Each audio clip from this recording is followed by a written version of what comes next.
આજે આપણે જોઈએ છીએ કે એનો પોટેશિયમ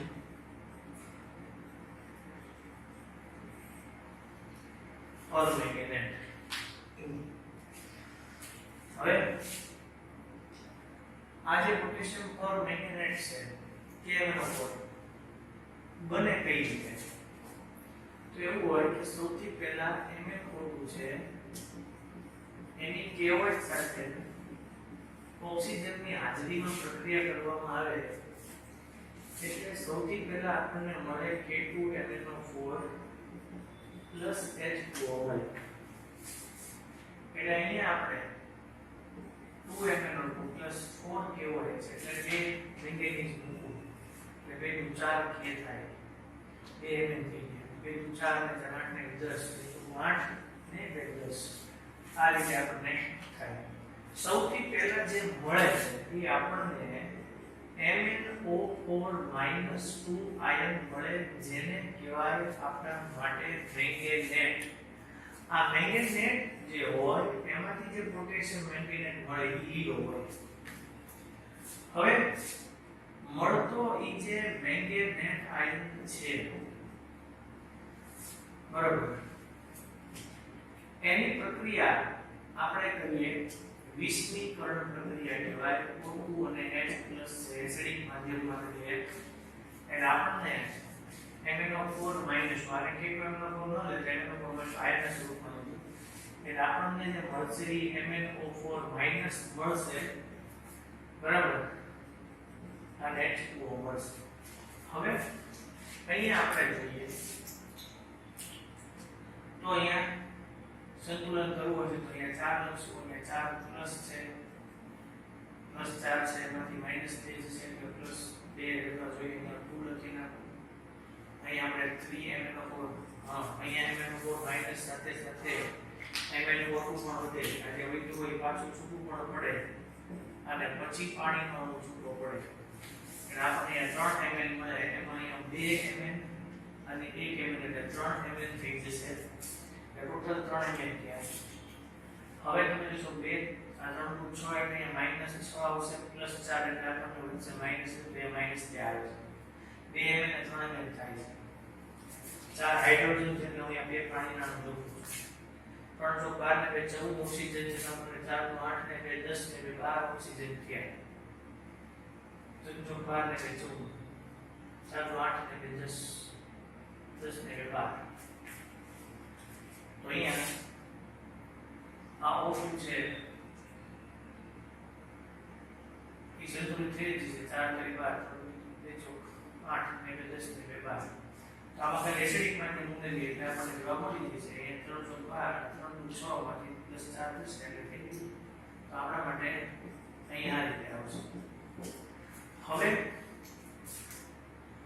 ઓકે હવે જે છે આ જે આપણને MnO4 મળી રહ્યું છે એ પરમેંગેનેટ છે પણ એ આપણને મળ્યું છે MnO2 માંથી. MnO2 ની પ્રક્રિયા તમે KOH અથવા KNO સાથે કરો એટલે આપણને મળે છે પરમેંગેનેટ આયન અને એ પરમેંગેનેટ આયનનું વિદ્યુત વિભાજન કરવામાં આવે એસિડિક માધ્યમની અંદર એટલે આપણને મળે છે MnO4-. એવું કહેવામાં આવે છે કે જે મેંગેનીઝ આયન હોય જે +2 વીજભાર ધરાવતો હોય એ પોતે H2OH -2 આયન એટલે પર સલ્ફેટ આયન છે એની સાથે ઓક્સિજનની હારે પ્રક્રિયા કરે તો આપણને અહીંયા મળે છે MnO4 -2 તરીકે. આમાંથી પર સલ્ફેટમાંથી મળે SO4 -2 આયન તરીકે અને પ્લસ તમે જો પ્રક્રિયા છે H2O સાથે કરો છો તો તમને અહીંયા મળે છે H+. અને જો તમે એસિડિક માધ્યમમાં પ્રક્રિયા કરતા હો H+ સાથે તો તમને સામે મળે છે આપણી માટે H2O. અહીંયા H+ તમે પ્રક્રિયા કરો સામે આપણને H2O મળે. અહીંયા H2O સાથે કરો સામે આપણને શું મળશે H+ મળે. એટલે અહીંયા H2O છે તો સામે આપણને મળશે H+. બરાબર. હવે જોઈ શકો છો તમે કે અહીંયા જે આપણે પ્રક્રિયા કરીને હું બે લખું છું તો અહીંયા મારે બે લખવા પડશે. બે એટલે બે મેંગેનીઝ થઈ ગયા. અહીંયા 5 છે તો 5 નું 10 થશે તો અહીંયા 10 લખીશ અહીંયા હું 8 લખીશ અહીંયા હું 16 પ્લસ લખીશ એટલે પ્લસ 16 થશે અહીંયા માઈનસ 20 થશે અહીંયા માઈનસ 2 થશે આ માઈનસ 22 માંથી પ્લસ 16 જશે એટલે માઈનસ 6 વધશે આ આપણી માટે માઈનસ 10 છે અને પ્લસ 4 જશે એટલે અહીંયા માઈનસ 6 વધશે એટલે બંને પ્રક્રિયાઓ સંતુલિત થઈ જાય છે હવે જે KMnO4 છે એનું જે બંધારણ છે એ KClO4 જેવું છે KMnO4 નું બંધારણ છે એ KClO4 જેવું છે એવું છે કે આપણા માટે જે MnO4 - 2 છે તો એ MnO4 - 2 છે તો એ આપણા માટે બે જગ્યાએ ડબલ બંધી ઓક્સિજનો છે બાકી સિંગલ બંધી આવે અને જો આપણે MnO4 - 1 કરીએ તો આપણા માટે એ આવી રીતે આવશે MnO4 - 2 છે ના MnO4 - છે આ જે છે એ આપણા માટે લીલો રંગ ધરાવે છે આ આપણા માટે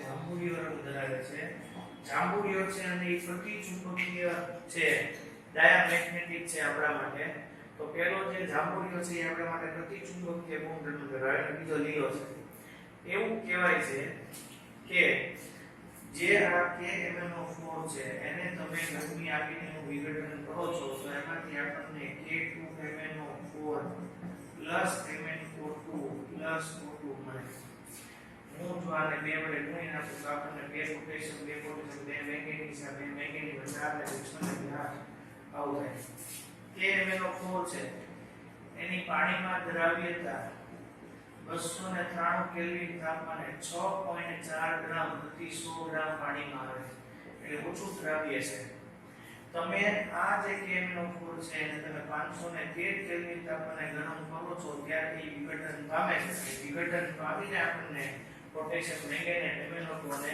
O2 છૂટું પાડે છે મેંગેનીઝની અંદર 25નું તત્વ મેંગેનીઝ છે એ જે 25નું તત્વ મેંગેનીઝ છે એની અંદર એની D અને P કક્ષકો એકબીજા સાથે જોડાય અને D5 P5 બંધ બનાવે છે આની અંદર મોલેક્યુલર ઓર્બિટલ થિયરી નો ઉપયોગ થાય પણ એ મોલેક્યુલર ઓર્બિટલ થિયરી એનો અણુકક્ષકવાદ છે એટલે નુકસાન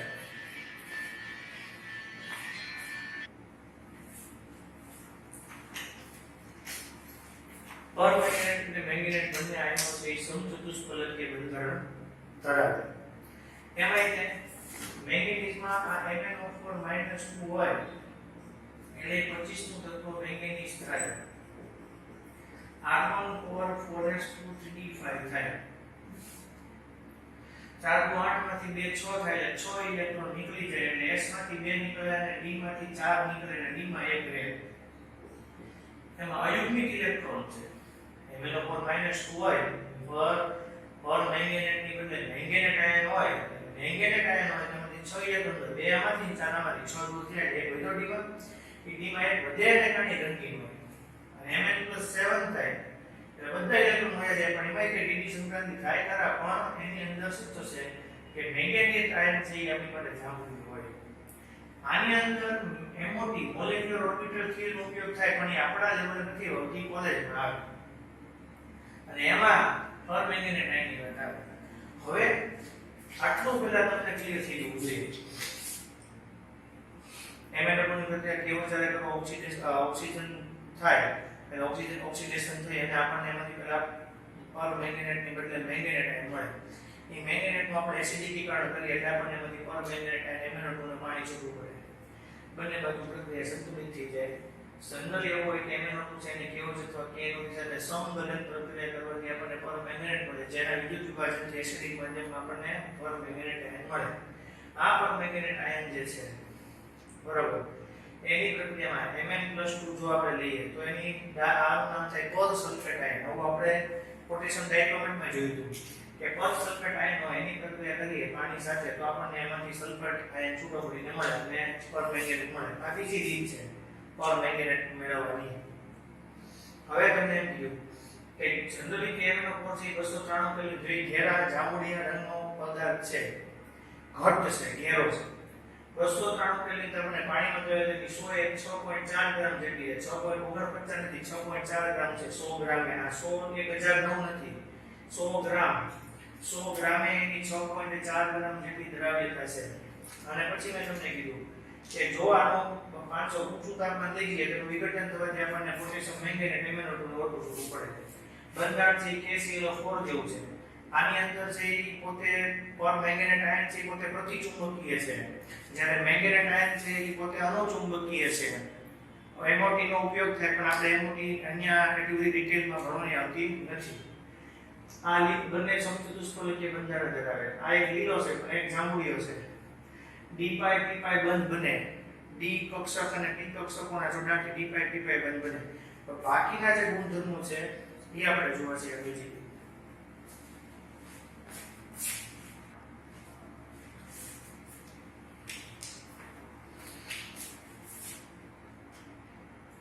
પરમેંગેનેટ આયન છે પોટેશિયમ પરમેંગેનેટ, એના ગુણધર્મો છે કે 5 મોલ ઓક્ઝેલેટ આયન હોય.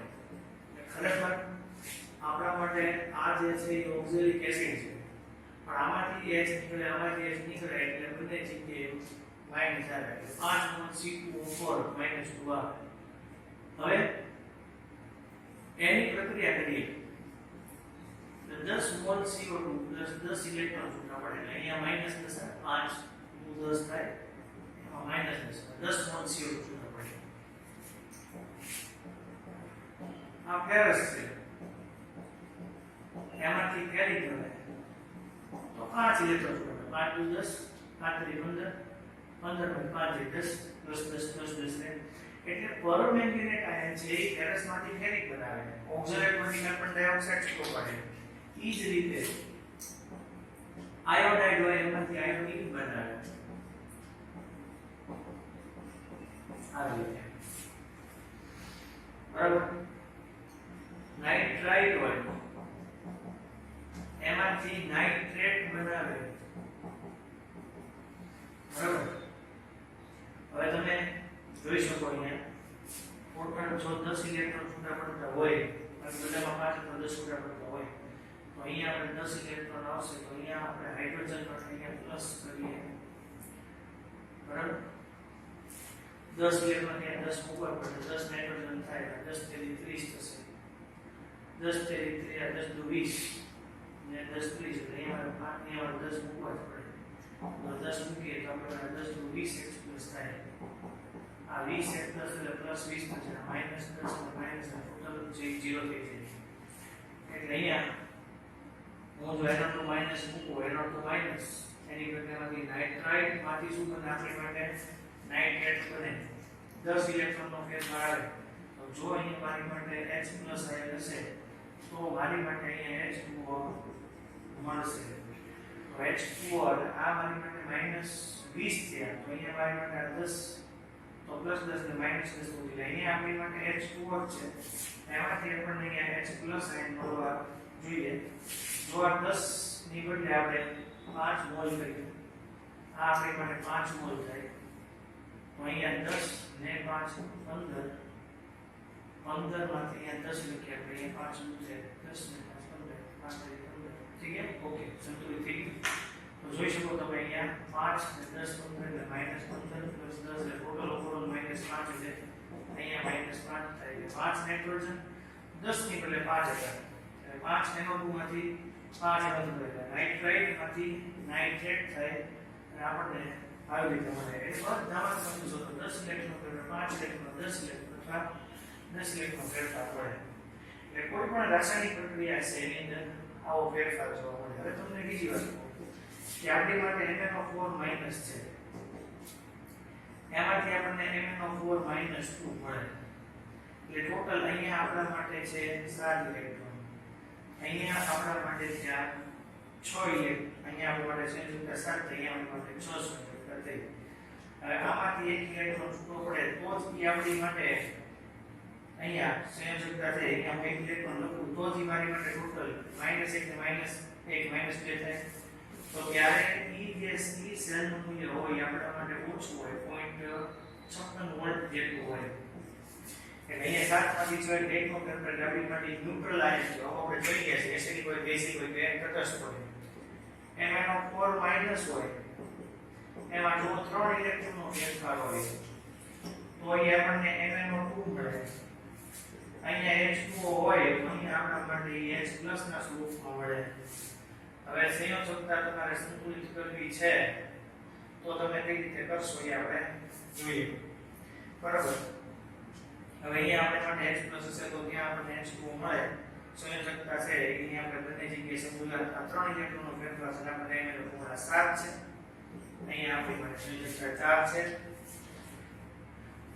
એમાંનો ફોર્મ્યુલેશનથી એનો રૂપ મળે એવું બની શકે કે અહીંયા આપણી પાસે h+ હોય તો અહીંયા આપણને શું મળે h2 મળે આ 3 ને 1 4 તો અહીંયા હું 4h+ લખું તો આપણને 2 મોલ h2 છૂટા પડે એટલે આપણી પાસે 4 ઓક્સિજન તો 2 ને 2 4 ઓક્સિજન થઈ જાય તો 4 હાઇડ્રોજન થઈ ગયા અહીંયા આપણા માટે ઈ સેલ છે એનું મૂલ્ય સૌથી વધારે લગભગ 1.6267 વોટ જેટલું મળે એ જ રીતે જો MnO4 માઈનસના સ્વરૂપમાં હોય અને અહીંયા આપણા માટે ઇલેક્ટ્રોનનો ફેરફાર છે 4 થી અહીંયા 5 તો આ બેઝિક માધ્યમ હોય ત્યારે આપણે 3 નો ફેરફાર લઈએ છીએ અને અહીંયા એસિડિક માધ્યમ હોય ત્યારે 5 નો ફેરફાર આવે છે તો અહીંયા આપણા માટે ખાલી Mn+2 મળે અને પાણી તો છૂટું પડવાનું છે એટલે ઈ સેલની વેલ્યુ છે 1.52 વોલ્ટ જેટલી હોય તો આપણે ભણ્યા જ છે તમને ખ્યાલ છે m/1 m/3 m/5 m/5 એટલે એસિડિક માધ્યમ m/3 એટલે બેઝિક અને m/1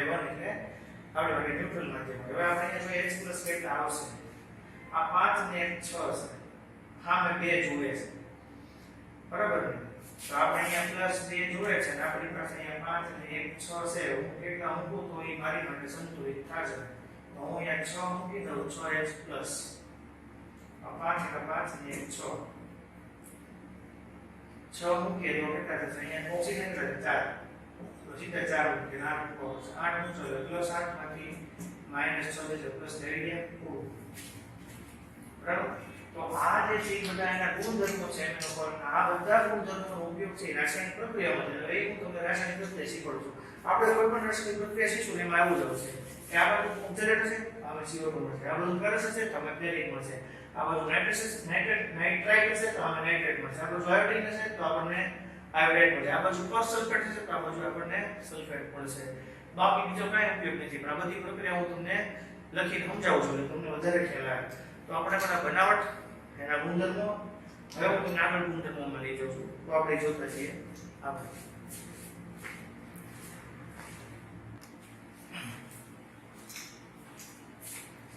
કોઈ પણ દ્રાવણ એની અંદર એસિડિકતા છે એમાં અહીંયા એસિડિકતા છે અહીંયા કેટલી પ્રક્રિયા કે જેને આપણે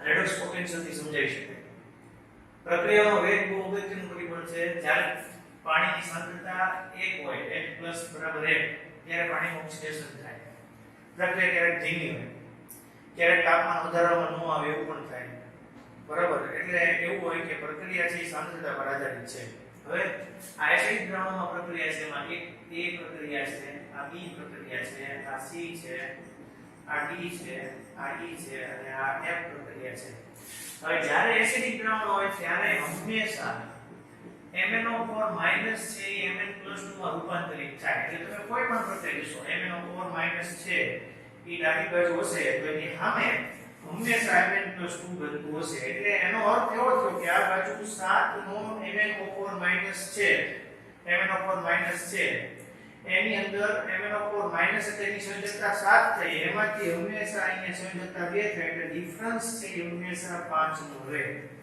એ ફિક્સ છે હમણાં તમને એમ શીખવાડ્યું કે આયોડાઇડ હોય એ આયોડીનમાં ફેરવાય કાર્બો ઓક્ઝાલેટ હોય તો એ કાર્બન ડાયોક્સાઇડમાં ફેરવાય ફેરસ હોય તો ફેરિકમાં ફેરવાય નાઇટ્રાઇટ હોય તો નાઇટ્રેટમાં ફેરવાય એમ અહીંયા જો આયોડીન છે તો આને આયોડીન છે આયોડાઇડમાંથી આયોડીન બન્યું છે ફેરસ છે તો એમાંથી જો ફેરિક બન્યું છે ઓક્ઝાલેટ છે તો એમાંથી કાર્બન ડાયોક્સાઇડ બન્યું છે આ H2S છે એમાં કઈ છૂટું પાડ્યું છે કે આમાં સલ્ફાઇડ આયન કઈ રીતે બને એ છે બાકી સલ્ફાઇડમાંથી સલ્ફર છૂટું પડે જે આયોડાઇડમાંથી આયોડીન છૂટું પડે સલ્ફાઇડમાંથી સલ્ફર છૂટું પડે સલ્ફાઇડનું રૂપાંતર સલ્ફેટમાં થાય અને નાઇટ્રાઇટનું રૂપાંતર નાઇટ્રેટમાં થાય આ બાજુ બધી જગ્યાએ H+ હોય સામે બધી જગ્યાએ પાણી હોય તો આ તમારી માટે એસિડિક માધ્યમ છે બરાબર તો અહીંયા આયોડાઇડ છે સામે આયોડીન છે અહીંયા ફેરસ છે સામે ફેરિક છે ઓક્ઝાલેટ છે તો કાર્બન ડાયોક્સાઇડ છે સલ્ફાઇડ છે તો સલ્ફર છે સલ્ફાઇડ છે તો સલ્ફેટ છે નાઇટ્રેટ છે તો નાઇટ્રેટ છે આ બધા પર મેંગેનેટ છે તો આ બધા Mn+2 છે તો એક્ઝેક્ટ આપણને આ રીતે બધી બતાવી. હવે તમારા માટે બેઝિક દ્રાવણ ને તટસ્થ કાઢી લો. એટલે બેઝિક ને તટસ્થ જોઈએ. તટસ્થ અને બેઝિક દ્રાવણનો એનો ઉપયોગ છે. આમાં જનરલી જે લખ્યું છે એ આપણા માટે બેઝિક જ છે. તમે જોઈ શકો અહીંયા આ બધાની અંદર મેંગેનીઝની ઓક્સિડેશન અવસ્થા 4 છે. આ બધાની અંદર મેંગેનીઝની ઓક્સિડેશન અવસ્થા 4 છે. બરાબર. અહીંયા MS પણ લીધેલું છે. હવે ટોટલ 2 ને 5 થાય. લાંબા એનો ઉપયોગ થાય પણ બાકીની બે પ્રક્રિયા છે આપણી માટે બેઝિક માધ્યમમાં જ થાય એવું કહેવાય. હવે હું તમને એમ સમજાવું કે અહીંયા આપણી માટે બીજું કાંઈ નથી. જો આ જે MnO4 માઈનસ છે Mn 4 એટલે 7 માંથી એની સંયોજકતામાં 4 માં ફેરફાર 3 નો ડિફરન્સ હોય એટલે આપણી માટે બેઝિક થાય. આયોડાઇડ હંમેશા આયોડેટમાં ફેરવીએ અને સલ્ફાઇડ છે શેમાં ફેરવીએ? સલ્ફેટમાં ફેરવું. પાણી છે એ પ્લસ માં થયો છે, પાણી છે એ OH માઈનસ માં. બેઝિક છે એટલે પાણી OH માઈનસ માં. આ બે પ્રક્રિયા બેઝિક છે. તો જ્યારે એસિડિક નથી ત્યારે એ પાણીમાં ફરતું હતું. H પ્લસ હોય તો પાણીમાં ફરે, પાણી હોય તો H પ્લસ માં ફરે. પણ જ્યારે બેઝિક માધ્યમ હોય ત્યારે H2O છે એ શેમાં ફરશે? OH માઈનસ માં ફરશે. સમજાયું? અહીંયા આપણે હાઇડ્રોક્લોરિક એસિડનો ઉપયોગ નથી કરતા કારણ કે હાઇડ્રોક્લોરિક એસિડમાંથી ક્લોરીન છૂટો પડી જાય, ઓક્સિડેશન થઈ જાય છે. એટલે હાઇડ્રોક્લોરિક એસિડનો ઉપયોગ કરતા નથી. કારણ કે આમાં ક્લોરીન -1 હોય એમાંથી ઓક્સિજન છે ક્લોરીન જો છૂટો પડે તો આપણી માટે 0 થઈ જાય. એટલે ઓક્સિડેશન થતું હોવાથી આપણે અહીંયા પ્રક્રિયાઓ દરમિયાન હાઇડ્રોક્લોરિક એસિડથી પ્રક્રિયા કરતા નથી. યાદ રાખવાનું આ આપણી માટે ન્યુટ્રલ માધ્યમમાં પ્રક્રિયા છે, બાકી બેઝિકમાં પ્રક્રિયા છે. હવે આપણે KMnO4 ના ઉપયોગ જોઈએ તો KMnO4 આપણી માટે પ્રબળ ઓક્સિડેશન કરતા છે. એટલે કોઈ પણ રાસાયણિક પ્રક્રિયામાં પ્રબળ ઓક્સિડેશન કરતા તરીકે ઉપયોગ મુખની અંદર જીવાણુ રહિત કરવા માટે ઉપયોગ થાય. બીજું એ પોતે પ્રબળ વિરંજન કરતા તરીકે પણ ગુણધર્મ ધરાવે છે. એટલે રૂ છે, રેશમ છે એ બધા પદાર્થોની અંદર રંગ દૂર કરવા માટે લાકડાનો માવો હોય તો પીળા રંગનો રંગ દૂર કરવા માટે વિરંજન કરતા તરીકે ઉપયોગી છે. બીજું તેલી પદાર્થો હોય તો તેલી પદાર્થોના પણ વિરંજનમાં એનો ઉપયોગ થાય. અને એ પોતે ઓક્સિડેશન કરતા એસિડિક બેઝિક તટસ્થ બધા માધ્યમમાં ઓક્સિડેશન કરતા તરીકે વપરાય. KMnO4 જે છે બરાબર આપણી માટે એવું પણ કહેવાય કે KMnO4 નો ઉપયોગ છે એ કાગળ કાપડ ઉદ્યોગમાં પણ થાય. બરાબર પ્રબળ અને પોતાના રંગને કારણે જાંબુડિયા રંગનો હોવાને કારણે એટલે જાંબુડિયા રંગનો પોતે છે પણ એનો વિરંજન કરતામાં ઉપયોગ થાય. એટલે ઓક્સિડેશન કરતા જે વિરંજન કરતા છે તેલી પદાર્થો છે એની અંદર પણ રંગ દૂર કરનાર પદાર્થ તરીકે વપરાય. રાસાયણિક પ્રક્રિયાની અંદર પણ પ્રક્રિયક તરીકે રાસાયણિક પ્રક્રિયાઓમાં પણ એનો ઉપયોગ કરવાય. ખાસ કરીને વોલ્યુમેટ્રિક ટાઇટ્રેશનમાં આનો મહદઅંશે ઉપયોગ થાય. બરાબર. હવે જે આવે છે એ આપણા માટે આંતર સંક્રાંતિ તત્વોની શ્રેણીઓ આવે છે. તો આપણે જે છે આંતર સંક્રાંતિ તત્વો જે છે એની આપણે શ્રેણીઓ છે જોઈએ છે. તો આંતર સંક્રાંતિ તત્વો છે એની આપણે વાત કરીએ. તો જો આંતર સંક્રાંતિ તત્વો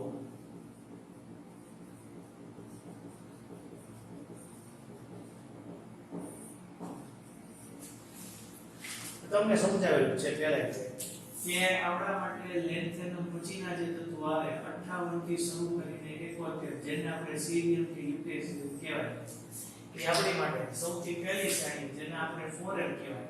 પણ આ બધા તત્વો છે એમાં લેન્થેનમ મુખ્ય આવે. એટલે લેન્થેનમ પછીના બધા તત્વોને આપણે લેન્થેનમ શ્રેણી કહેવાય.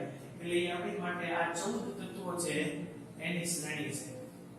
આ શ્રેણીની અંદર લેન્થેનમ બધી જગ્યાએ સામ્યતા ધરાવતું હોવાથી બધા સંયોજનોને આપણે એલેન લેન્થેનાઇડ કે લેન્થેનોઇડ કહેવાય. આ બધા સંયોજનોની અંદર એક પ્રોમિથિયમ છે એ જ પોતે રેડિયો સક્રિય તત્વ છે, બાકીનું કોઈ નથી. આ બધા તત્વોની કોમન સંયોજકતા છે E+3 છે. એનું બધાનું બંધારણ અને રાસાયણિક પ્રક્રિયાઓ સમજવી સહેલી છે. એનું કદ અને કેન્દ્રીય વીજભાર ના અનુલક્ષીને એનું મહત્વ વધારે છે. એટલે એની બધી રાસાયણિક પ્રક્રિયાઓ છે એ સહેલાઈથી સમજી શકાય એવી છે. જ્યારે એક્ટિનોઇડ પછીના બધા તત્વો જે છે ABSE પછીના બધા તત્વો જે આપણે 90 થી 103 થોરિયમ થી શરૂ કરીને લોરેન્સિયમ સુધીના તત્વો છે એ બધા આપણા માટે એક્ટિનોઇડ્સ છે. આ બધાની સંયોજકતાઓ અલગ અલગ છે. અને બધા રેડિયો સક્રિય હોવાને કારણે એનું બંધારણ સમજવું અઘરું છે. સંયોજકતાઓ બધાની અલગ અલગ છે, બધાનું રસાયણ વિજ્ઞાન છે એ પણ આપણા માટે કેવું છે, જટિલ છે. બરાબર. અને આ બધા આપણા માટે 5F શ્રેણીના તત્વો થાય. તો આપણી માટે મૂળ આ બે શ્રેણીઓ સમજવાની છે. અને એ બે શ્રેણીઓ જે છે આપણા માટે લેન્થેનોઇડ અને એક્ટિનોઇડ છે. એમાં આની અંદર જે આવે છે આપણા માટે લેન્થેનોઇડ સંકોચન. બાકીના જે બધા રાસાયણિક ગુણધર્મો છે હું તમને પોઈન્ટ પાડીને સમજાવતો જાઉં છું, કારણ કે ચોપડીમાં બધું લખાણ બહુ આપેલું છે. આપણે મુદ્દા પાડીને હું તમને સમજાવતો જાઉં. એટલે આપણે એ મુદ્દાથી એને સમજવાનો પ્રયત્ન કરીએ. ઓકે, આપણે લેન્થેનોઇડ શરૂ કરીએ. આ ગ્રાફ છે જે આયનની ત્રિજ્યા વિરુદ્ધ પરમાણુ ક્રમાંકનો ગ્રાફ છે. પરમાણુ ક્રમાંક આયનની ત્રિજ્યા વિરુદ્ધનો ગ્રાફ છે. બધામાં તમે જોશો લેન્થેનમ થી સ્ટાર્ટ કરીને તમે લ્યુટેશિયમ સુધી આવો છો એટલે બધા જો +3 ઓક્સિડેશન અવસ્થા ધરાવતા હોય તો એ બધાની ત્રિજ્યામાં થતો ઘટાડો નિયમિત છે. પણ જો એ 4 સંયોજકતા ધરાવતા હોય, 2 સંયોજકતા ધરાવતા હોય તો એમાં થતો વધારો કે ઘટાડો છે એ અલગ પડે છે. એટલે આમાં લખ્યું છે કે તમે લેન્થેનમ થી લ્યુટેશિયમ તરફ આવો છો ત્યારે પરમાણુ ત્રિજ્યા અને આયનની ત્રિજ્યામાં ઘટાડો થાય છે.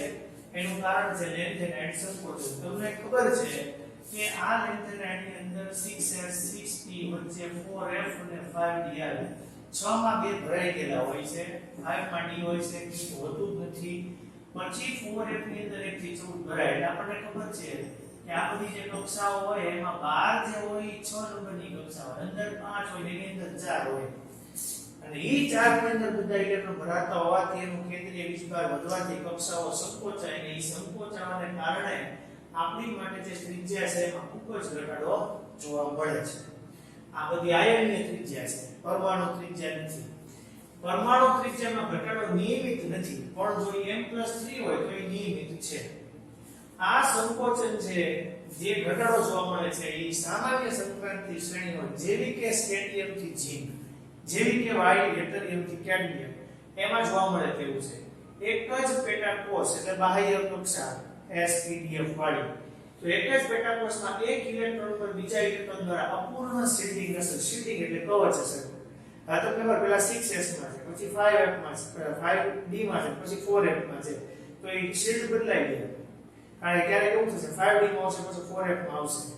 જેવું એક્ટિનોઇડમાં અલગ અલગ છે, પેલા બધા d માં આવે, પછી પાછા f માં, પછી પાછા f માં ભરાવાનું શરૂ થાય. એટલે એ અપૂર્ણ શિલ્ડિંગ અસર, એટલે એક્ઝેક્ટ એક કક્ષામાં ઇલેક્ટ્રોન ભરાતો નથી, એટલે અપૂર્ણ શિલ્ડિંગ અસર કહેવાય. શ્રેણીમાં કેન્દ્રીય વીજભાર જેમ વધે, પ્રોટોન જેમ વધે, એમ એક ઇલેક્ટ્રોન પર બીજા d ઇલેક્ટ્રોન દ્વારા શિલ્ડિંગ અસર થવાને કારણે એક 4f ના ઇલેક્ટ્રોન બીજા 4f ના ઇલેક્ટ્રોન પર શિલ્ડિંગ અસર ઘટાડે. આપણને ખબર છે કે ઇલેક્ટ્રોન ભરે છે પેલા 5d માં ભરે, પછી 4f માં ભરે, પછી 4f માં ભરે, પાછો અડધો આવે પાછો 5d માં આવે, પછી પાછા ભરે, પાછું છેલ્લે પાછો 5d માં આવે. એટલે એ એક્ઝેક્ટ બધા f માં નથી એકારે ભર્યા. એના કારણે શિલ્ડિંગ અસર અપૂર્ણ અને ઓછી દેખાય. ક્રમાંક જેમ વધતો જાય એમ કદ ઘટતું જાય. લેન્થેનાઇડ સંકોચન ના કારણે ત્રીજી સંક્રાંતિ શ્રેણીના જે તત્વો છે અને બીજી સંક્રાંતિ શ્રેણીના તત્વો છે એની ત્રિજ્યામાં લગભગ સમાન જોવા મળે. પરીક્ષામાં આ MCQ પૂછાયેલો છે કે ઝર્કોનિયમ, બરાબર, તો ઝર્કોનિયમ છે એ આપણા માટે કેવું તત્વ થાય? ઝર્કોનિયમ છે એ આપણા માટે જેમ અહીં આપણી માટે F નિયમ આવે છે, ઝર્કોનિયમ આવે. F નિયમ થી 72 છે, હું તમને સમજાવું. 39 નું તત્વ Y છે, તો 40 નું છે એ ઝર્કોનિયમ છે. એ રીતે 57 નું છે એ લેન્થેનમ છે, તો 58 નું આપણા માટે સીલિયમ છે.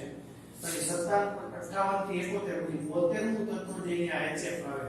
તો આ જે 39 નું થી 40 નું છે, તો 57 માં પછી 58 થી 71 ભરાય પછી જ્યારે ત્યાં 72 નું તત્વ આવે ત્યારે આ 160 છે ને આ 159, તો આ 160 છે ને 159 હોવાનું કારણ લેન્થેનાઇડ સંકોચન. આના કરતા કારણ કે આમાં આવો છો આકર્ષણ વધવાથી ત્રિજ્યા ઘટી ગઈ હોય એટલે ત્રિજ્યા લગભગ સમાન જોવા મળવાનું કારણ છે લેન્થેનાઇડ સંકોચન. આ કારણે કુદરતમાં મળી આવવા માટે તથા અલગીકરણ માટેની તકલીફો જવાબદાર છે. આવું થવાનું કારણ છે એ અલગીકરણ કે ત્રિજ્યાઓના ફેરફાર એ બધું જોઈ શકે. આપણને શું ખબર પડવી જોઈએ? આપણને એટલી ખબર પડવી જોઈએ તમે લેન્થેનમ થી લ્યુટેશિયમ આવો છો, આની ત્રિજ્યા છે એ જો એક સરખો વીજભાર હોય તો ઘટે છે, અલગ અલગ હોય તો એ અનિયમિત થશે. શિલ્ડિંગ અસર અપૂર્ણ છે, ક્રમાંક વધે તો પદ ઘટે છે, અને લેન્થનાઇટ સંકોચનના કારણે એટલે શું થાય 6s 5f 5d અને 4f તો બધા ઇલેક્ટ્રોન છે અંદરની કક્ષકમાં ભરાવતા હોવાથી કેન્દ્રકમાં આકર્ષણ વધતા સંકોચન જોવા મળે છે. આવા સંકોચનને આપણે લેન્થનાઇટ સંકોચન કહેવાય. લેન્થનાઇટ સંકોચન અસરવાળો પ્રશ્ન 3 વાર પરીક્ષામાં 2 માર્કમાં પૂછાઈ ગયો છે. અને ZR 160 અને HF 159 છે એનું મુખ્ય કારણ છે લેન્થનાઇટ સંકોચન. અને આ બધા આ કારણ આવું થવાનું એ કુદરતમાં મળી આવું અને હકીકત માટેની તકલીફો માટે જવાબદાર છે. આ મેં મુદ્દા પાડી દીધા છે, તમે આમ જ યાદ રાખો બરાબર. બાકીને આપણે મુદ્દા પાડીને જ ભણશો એટલે તમને યાદ રાખવામાં સહેલું પડે. હવે આપણે આગળના ગુણધર્મો તરફ